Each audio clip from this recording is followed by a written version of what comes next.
If I learned one lesson from my time with the CIA, it is this. Everybody believes they are the good guy.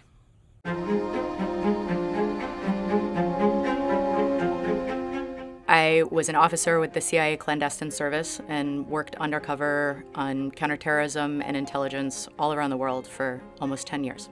The conversation that's going on in the United States right now about ISIS and about the United States overseas is more oversimplified than ever. Ask most Americans whether ISIS poses an existential threat to this country, and they'll say yes. That's where the conversation stops.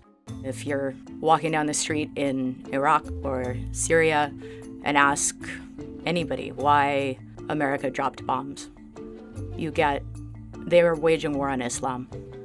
And you walk in America and you ask, why were we attacked on 9/11? And you get, they hate us because we're free. Those are stories manufactured by a really small number of people on both sides who amass a great deal of power and wealth by convincing the rest of us to keep killing each other.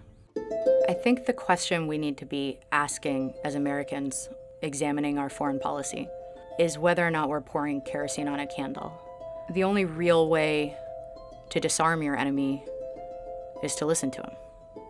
If you hear them out, if you're brave enough to really listen to their story, you can see that more often than not, you might have made some of the same choices if you'd lived their life instead of yours.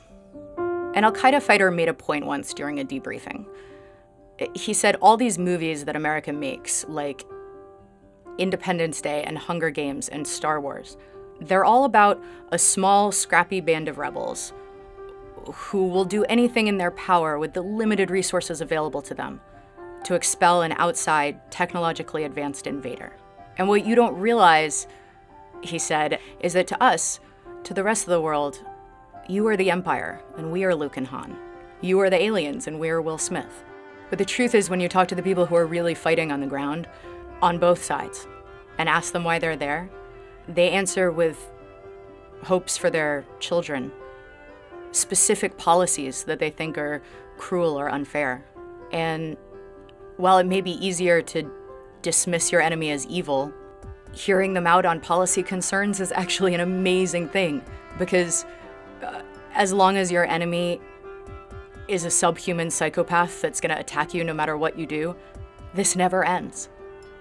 But if your enemy is a policy, however complicated, that we can work with.